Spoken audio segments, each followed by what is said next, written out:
Welcome back, guys, to another video on the channel. This time we are again going to London gaming market. This time I've got some rare steelbooks that I'm going to show off. I've got a couple of games that I've been hunting down for a while, some other steelbooks, a couple of normal games.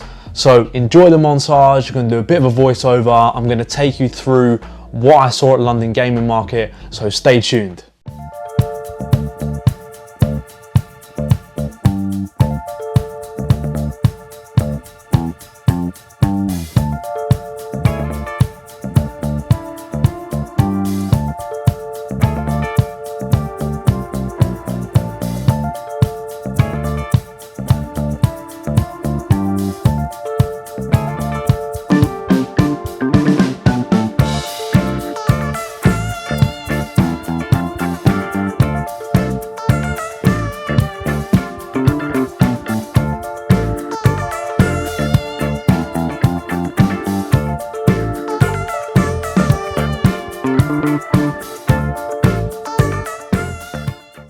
Sack is full.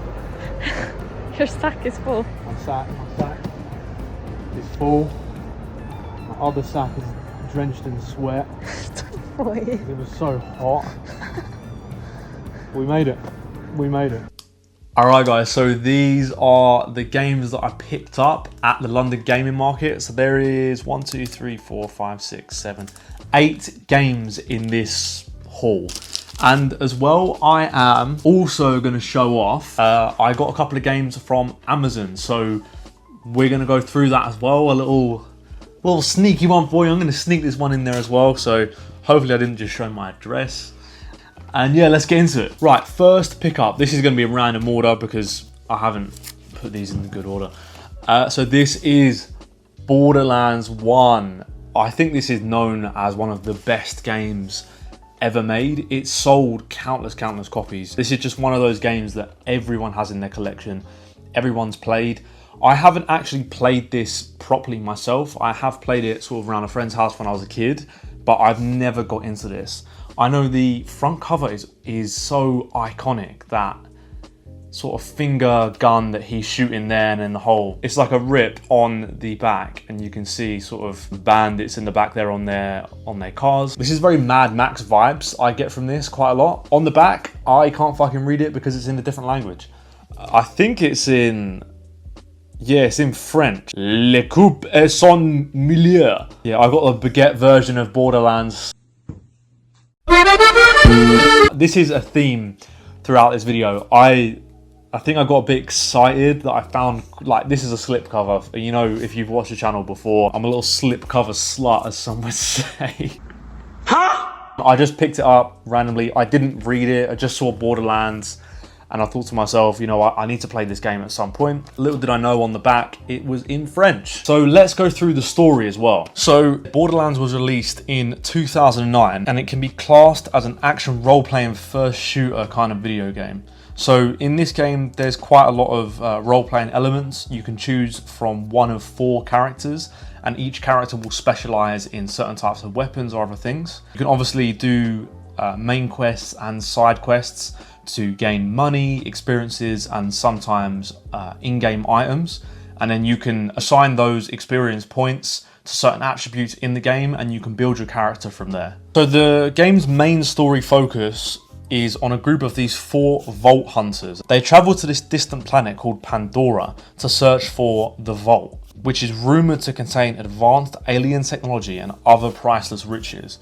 So these hunters piece together clues to find the Vault, and along the way they battle the savage wildlife of Pandora, local bandits that populate the planet, which ultimately means that they band together. The main villain in this, called Atlas Corporation, they band together to stop that corporation and their paramilitary forces from entering the Vault first. So at the same time, since 2009, it's sold 2 million units, and it's considered one of the best and greatest video games of all time. So it is completely iconic. Everyone's heard of Borderlands.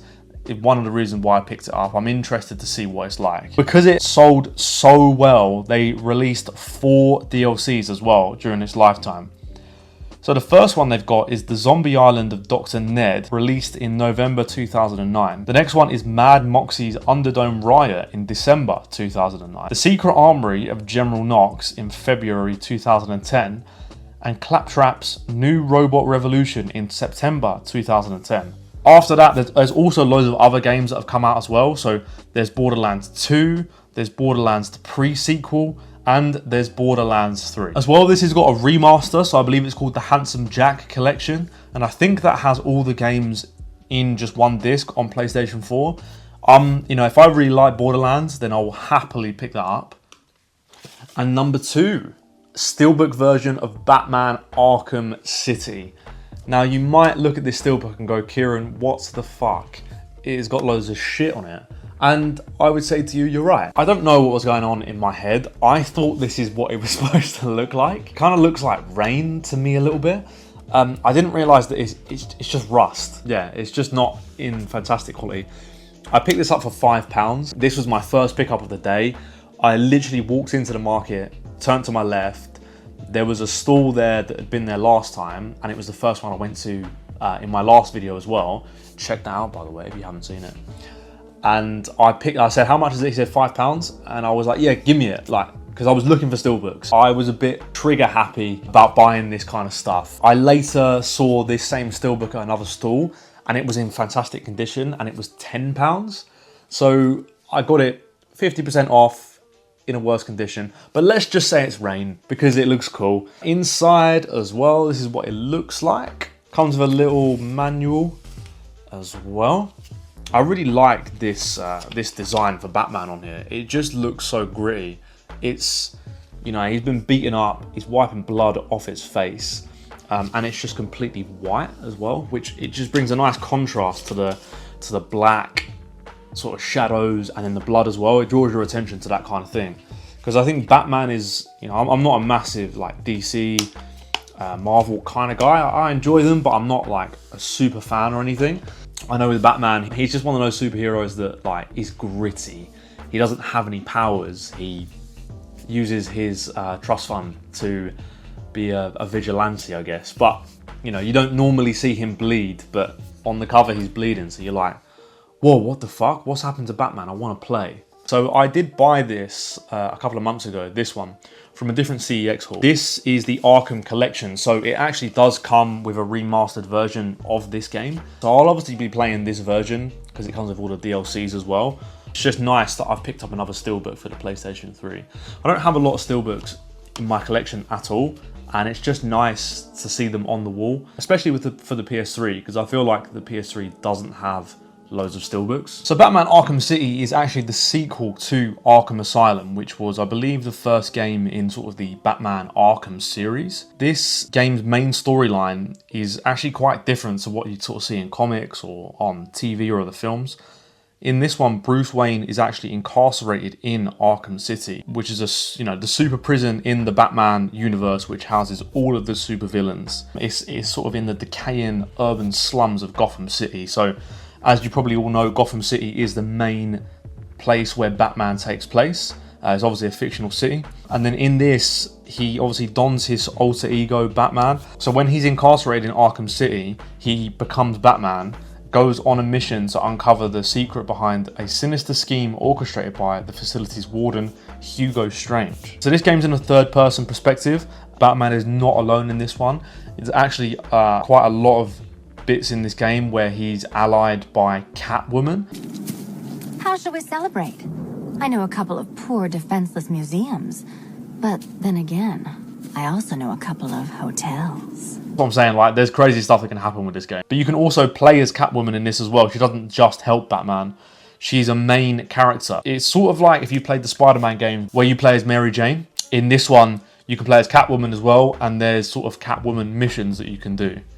And from what I've read online, it was actually tied with the Elder Scrolls V Skyrim for the best game in 2011, which is crazy. Debatable how good Skyrim is, but tell me how many times in the comments you played Skyrim and then think about how good it is. So being tied with Elder Scrolls Skyrim is an amazing feat. So this game must be good. As well, you got, I think that's the penguin on the back, so Possibly he's the main villain of this game.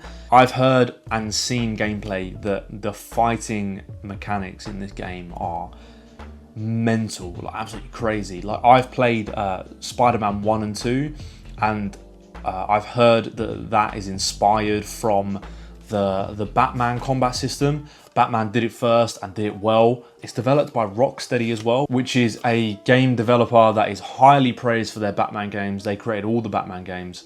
I don't think they've released anything since. I think they've only released Batman games. But yeah, I'm very excited to add this steelbook to the collection. It is very nice. I wish it was more new, but it doesn't really matter. This is still a nice addition. Right, next one up is my super rare steelbook that I got. So, I'm not going to show it. I'm not going to show it. I'm going to make you guys wait. I'm going to fucking content farm. I will show you another steelbook though for the PlayStation 3. This is Little Big Planet 2, the limited edition steelbook. This is so cool, man. So I've taken it out of the protective sleeve that it was in. This is another one that's in fucking baguette language, man. I kind of piss myself off. It doesn't matter, right? Because that is the steelbook, so there's no writing on it. This is such a cool steelbook. This is one of my favorites. I'm a massive fan of Little Big Planet. I really, really enjoy the games. I grew up on the games. I spent hours making my own levels on the games. For me, it holds a very special place in my heart. But all the other stuff is French. It isn't that annoying. This is the third time I've bought this game. I have it as a platinum, I have it normal, and now I have it as a steelbook. So if anybody wants a spare Little Big Planet 2, hit me up. I'm going to give you the worst version that I've got. No, I could take this out and put the English manual in there. I could take this one out and put the English disc in there. I don't believe having a French disc affects anything. I'm pretty sure you can change the language anyway, or it automatically changes based on where your PlayStation is located. Really such a shame that the servers have shut down. Too bad. I think this cost me about £10, which is pretty standard price that you'd pay to get it online. But this is such a nice steelbook. I'm in love with this steelbook. See, I won't talk too much about Little Big Planet 2. I've spoken about it so much. It's a 2D creative game. You play as a sack boy. You go through these levels. There is an evil entity called the Negativator. He's like a purple dragon-looking motherfucker. And he's trying to suck all the imagination out of Little Big Planet world. And he's just an evil guy. You know, you don't need to steal people's imaginations and creativity and stuff. Like, get your own. Mug. Anyway, yeah, so this is a very nice steelbook. Really, really happy with this one. So this gets added to the collection as well. Oh, I'm going to show you.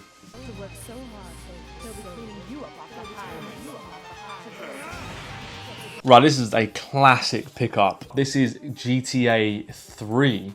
I thought this took place in Miami. No, I'm thinking of GTA Vice City, aren't I? GTA 3 takes place in New York, Liberty City to be exact. I don't know too much about this game, to be honest. I think I'm going to have to search it up before I talk about it. But I'll read the back quickly.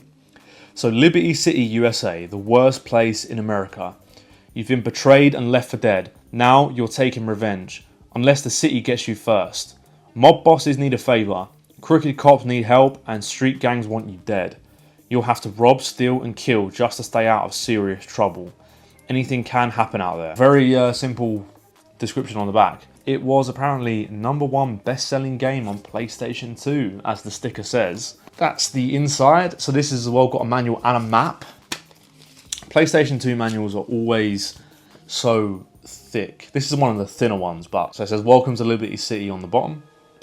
You also have the old school Rockstar Social Club postal thing that you had to fill out. I'm gonna get this map open for you guys. There's a poster there, so a GTA 3 poster if you wanted to put it up. Here as well is the Liberty City. Make sure that's on screen. I can't even see. That is the Liberty City map. So it looks exactly the same as GTA 4. Cool, you got 3 islands in there as well.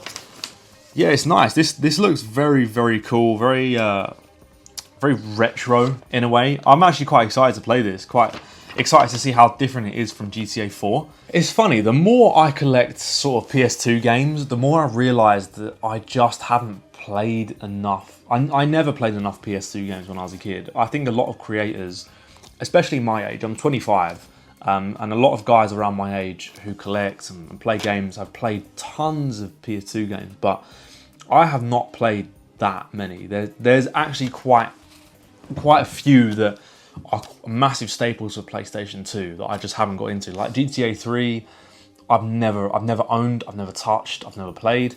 GTA Vice City, I played like a couple of times when I was a kid, probably around a friend's house.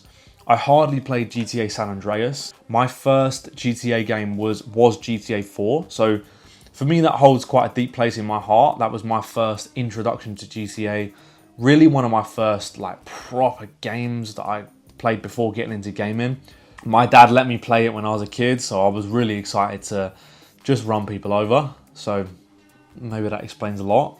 Who knows? And so GTA 3 was released in 2001, and it was the first ever 3D Grand Theft Auto game. As I've said, it was set in Liberty City, which is obviously loosely based on New York City. And the story follows Cloud, I believe his name is. He's a silent protagonist, and he's been left for dead by his girlfriend during a robbery, and he embarks on a quest of revenge on his girlfriend for leaving him for dead. Through that quest for revenge, he ends up entangled in the world of crime and drugs, gang warfare and corruption. It's obviously a third-person game, just like literally the rest of GTA. You know, it's obviously you can go on foot, on vehicle, there's various weapons you can use. It's obviously free roam, so the whole of Liberty City is up to your disposal. So to get deeper sort of into the plot, small-time criminal Cloud is betrayed and shot by his girlfriend Catalina, as I mentioned before, during a bank heist outside Liberty City.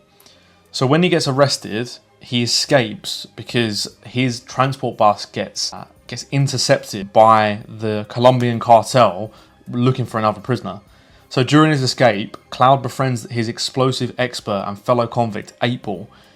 He shelters Cloud and introduces him to the Leon Mafia family for work. Cloud assists the Mafia with various operations, including winning a gang war against a local group of triads, earning him the respect of Don Salvatore Leone. After learning the cartel are created and selling a new drug on the streets called Spank to fund their expansion into Liberty City, Salvatore orders Cloud to destroy their floating drug lab, and Cloud accomplishes this with 8-Ball's help. So this looks like a lot of, obviously you're doing a lot of work for the Mafia, and there's a lot of sort of drugs and gang wars, obviously, because it's GTA. Yeah, super excited to get into this game, as I said. I do love GTA. The old ones are cool. They hold special places in certain people's hearts. This will obviously be my first ever introduction to GTA 3, so hopefully it's a good one. Alright, this next game, I've just read online, super interesting. I was interested in it from a conversation I had with a friend. But this is Deus Ex. So the main character is called JC Denton. We'll get into his character later, but the opening credits, you would say, is a conversation between him and like an AI. As this is set in like 2052 and it came out in 2000. So, you know, this is like set way in the future at what people in 2000s thought might happen in the future. In the conversation in the beginning, it's basically the AI is saying to this JC Denton that in real life, man, if they do not have a god, they will create one, which is a very interesting take on what religion means to people, how people can perceive sort of their atheist thoughts. And it was just interesting, the fact of there's a lot of people out there that don't have a religion or don't believe in a god. And what the AI is trying to say is that the reason AI was created in this reality is because men wanted to worship a god and created AI, the all-knowing being, which runs the whole world. They, in so many ways, worshipped that AI. So it's a super, super interesting take. This is a very cool sounding game. So I'll read the back. Critically hailed as Millennium Game of the Year, Deus Ex draws you into a doomed world of chaos and paranoia. As civilization nears collapse, a conspiracy bent on world domination emerges from the shadows of legend. The conspirators' greatest strength? No one believes they exist. No one but you. Not much is given away on the back. I did search this up, so we'll talk a bit more about the plot. So in the plot of Deus Ex, it depicts a society that is on a slow spiral into chaos. There is huge divisions between rich and poor, And it's not only socially, but it's physically as well. In this world, there's a lethal pandemic, which is known as the Grey Death, and it ravages on the world's population, especially within the United States, and it doesn't have a cure. In this world, they've made a synthetic vaccine called Ambrosia, and it's manufactured by a company called VersaLife. It basically nullifies the effects of the virus, but it is in massively short supply. So because of its scarcity, Ambrosia is only available to those deemed vital to the social order, and it finds its way only to basically government officials, military personnel, the rich and influential, scientists, and the intellectual elite. So it only goes to those that are sort of deemed as the creme de la creme of the social hierarchy in this kind of world, which is fucked. With there no hope of this vaccine getting to the common people, there's massive riots that start worldwide, and these people start forming terrorist groups against the US government. So to combat these threats, the United Nations expands its influence to around the globe and creates a new division, which is called the United Nations Anti-Terrorist Coalition, and is headquartered near New York City. And the main character, as I said, is JT Denson, and he is an agent of this new United Nations division that's been created. He's one of the first in line to take this thing called nanotechnology, which basically gives him advanced abilities to become superhuman. And basically his mission is to combat all of these terrorist groups that are being created from the quote-unquote common people of the United States. It takes into account so many different conspiracy theories. So as I said, it takes place in 2052. Many popular conspiracy theories that were popular at the time in the 2000s, this game takes place as if those conspiracy theories were actually real. So it takes into account stuff like black helicopters, vaccinations, Area 51, the Echelon Network, Men in Black, chupacabras, genetic engineering, and grey aliens, just to list a few. As every game that I pick up, I'm very excited to play this one. I mean, out of maybe all the PlayStation 2 games, I'm very excited to get into Deus Ex. I know there's a lot of new ones out there. I don't think they're as good. I'm not entirely sure how many Deus Ex games there are. I believe there might be 3 or 4 out there. I know there's one on, I think, PlayStation 4, Mankind Divided. I don't believe it's that great. I haven't heard a lot of people talking about it. This gets added to the collection. I'm very excited to get into this one. And last, for the PlayStation 2s, we've got Ratchet & Clank Locked and Loaded, another Ratchet & Clank game added to the collection. I'm basically almost done now. I've got to get only a Rift Apart and I think the HD collection. And then, Size Matters and Secret Agent Clank. But Size Matters and Secret Agent Clank are like quite expensive. Size Matters is about 25 quid. Secret Agent Clank is like £100. It's ridiculous. I'm very excited for this one. I'm excited to get into some Ratchet & Clank games. I've actually been playing some over the last couple of weeks. I beat Tools of Destruction, Quest for Booty, A Crack in Time. I played the 2016 remaster, which I very thoroughly enjoyed. And it was really good to just go back down memory lane and just replay some games I played as a kid. They are so funny. Like some of the older games, especially Tools of Destruction and Crack in Time, some of the jokes in there it's just quite campy, just very light-hearted. So I really enjoyed playing it. The gameplay is super fun. You can upgrade weapons, and the story is actually very good as well. So I'd really recommend picking up Ratchet & Clank. If you do like PlayStation exclusives, you want to bulk up your PS3 collection or PS4 collection, grab some Ratchet & Clank games. So I'm excited to get into this one as well. All right, next one up. This is quite interesting. So I saw this. I didn't even realize what this was because it doesn't have anything on there at all. And I asked the guy what this was, and he said, oh my God, I'm such an idiot. I just realized it says it there, or there, sorry. It's Kingdom Come Deliverance, the first one. All right, you got me. I asked the guy, like, what is this game? And he just said to me, he believes that it's a slipcover that was only given at like the press release. I mean, he might have just been trying to swindle me. I don't know. It's very cool. You don't really get to see slipcovers without any design. I think this was about 10 quid. I know the second one has come out very recently, and I wanted to pick up the first one. I would like to play the second one at some point in the future. It's like 70 quid, and it's just a bit ridiculous at the moment. I'll read you the back. Kingdom Come Deliverance.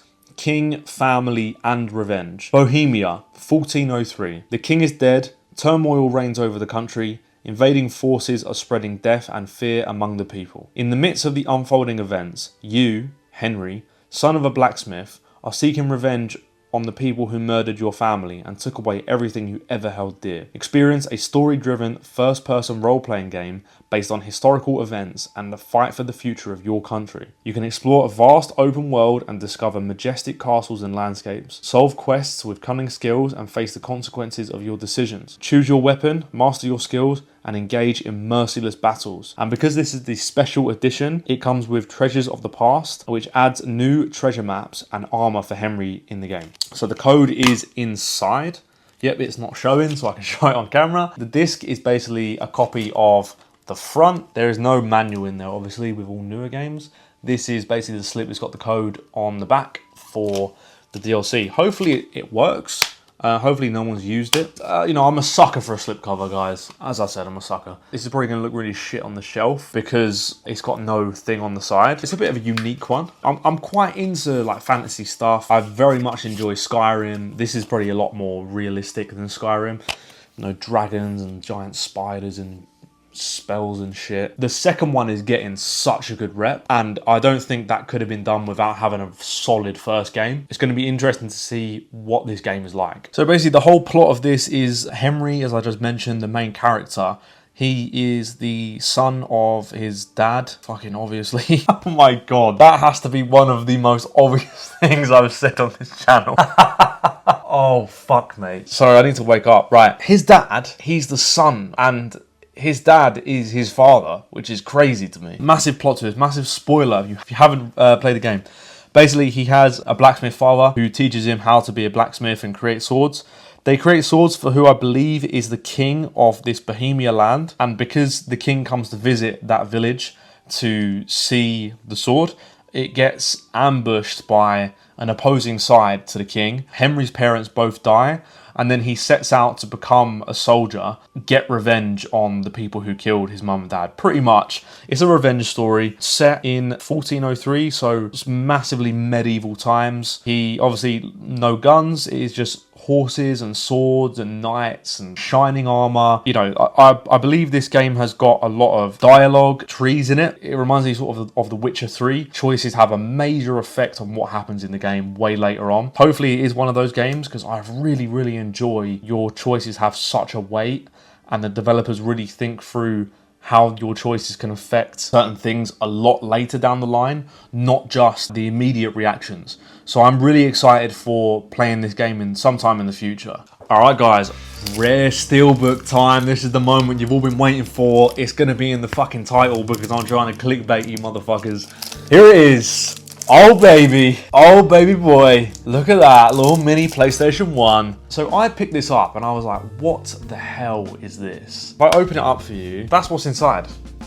Nothing, absolutely nothing. It has 20th anniversary on the side there. So it's basically a PlayStation 1. You obviously can't feel it through the camera, I wish you could, but the buttons are sort of, I guess you would say embossed, is that the word? They have little ridges on them. This is a Germany exclusive steelbook. You had to go to German GameStops and buy, I believe it was a year's PlayStation Plus membership in person. I know none of us do that anymore. And you would be rewarded with a steelbook of the PlayStation 1 because it was PlayStation 20th anniversary. This, I'm not happy about this. This cost me £20 for this steelbook. It's very cool. I was obviously happy to pay for it. This is one of the first purchases I've made for something solely for the collection, not just to play. Like this is a collector's piece. But this is super cool. It's a bit oh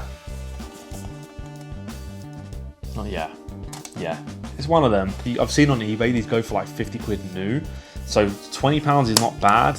It isn't in the best condition. Like obviously that clasp there is broken. There's like a couple of dents in it. You can see it at the top. It's super cool. The PlayStation 1 logo on there, like that is amazing. This is the first time I've ever seen something like this before, and I'm very excited to add this to the collection. PlayStation 20th anniversary. Hopefully, you know, one day I can look back on this, just pick it up and be filled with memories of my younger self, spending money at London Gaming Mall. But yeah, this is very cool. I haven't seen this in anyone else's collection, all right? So subscribe down below for exclusive steelbooks in the future. Now I'm going to show you what I got from Amazon. So a sealed copy of Resident Evil Original Collection.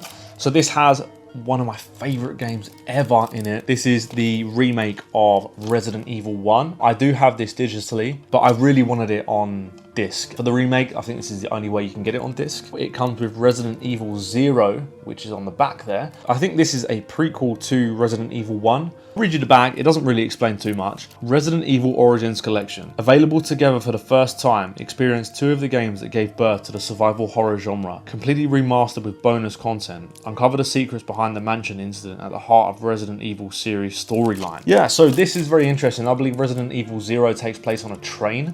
Obviously, Resident Evil 1 takes place in the Spencer Mansion. One of my favourite games, Resident Evil 1. If you haven't played it, you need to play it. It's one of the best puzzle survival horrors you can ever play. And then I'm very excited for this one as well. My first ever Silent Hill game. This was very affordable. I know this is the worst port known to man I've read online, but this was £25. The HD collection comes with Silent Hill 2 and Silent Hill 3. I've read online in this one, they completely changed the voice acting in the HD collection version. For Silent Hill 2, you can use the original voice acting. So you can basically play Silent Hill 2 on the PlayStation 3 with the PlayStation 2 voices.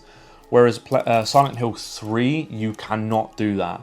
And apparently the voice acting is fucking abysmal. Hopefully it's not that bad. I've never played a Silent Hill game ever, so it would be very exciting to see what all the hype is about. I would really love to play the remake of Silent Hill 2 as well. I'm going to open this up on camera. Oh man, that's satisfying. Super satisfying. I haven't opened the game from fresh in years. Super, super nice. So this got a lot of languages on it. I'll show you the back. It might be why it was £25 because it's in English, which isn't a problem for me. It says like includes, comprehido, inclui. Me lo ripeti ancora. Gorlami. Butcher, that's so bad. That's the inside. Very nice, very clean, very white. I don't know anything about Silent Hill. I know it is obviously about a place called Silent Hill. There's freaky shit going on. Oh, here we go. It says it here. Silent Hill 2. The fog-covered town of Silent Hill is the stage for Silent Hill 2. Control the main character, James. Defeat enemies and solve puzzles as you progress deeper into the story. So I believe with Silent Hill 2, you play as James and his wife dies. And then she gets fuck me. I'm a poet and I didn't even know it. James's wife dies. And then she sends him a letter or something to get him to come to Silent Hill. And then all this fog shit comes about because there's too many people vaping these days. And then he gets trapped there and there's all these monsters that come out. And it's a massively psychological horror game. Hugely excited to play it. Silent Hill 3 is set in a nightmarish world into which the main character, Heather, has descended. Defeat enemies and solve puzzles as you progress deeper and deeper into the story.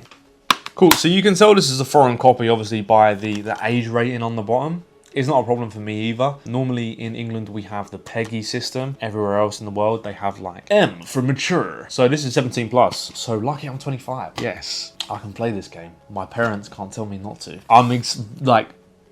This is one of those games that I'm fucking buzzing for. Silent Hill 2 is, I've just heard it spoken about so much that I just want to know what's going on. I'm that kind of friend that's like, guys, what's the inside joke? What's so funny? I'm very excited to get into this, as I am excited to get into all of my games. Oh wow, just finished. Hopefully that wasn't too long of a video. Sometimes I do ramble on, but I just love talking about games. So as always, guys, let me know what your favorite pickup was down in the comments below.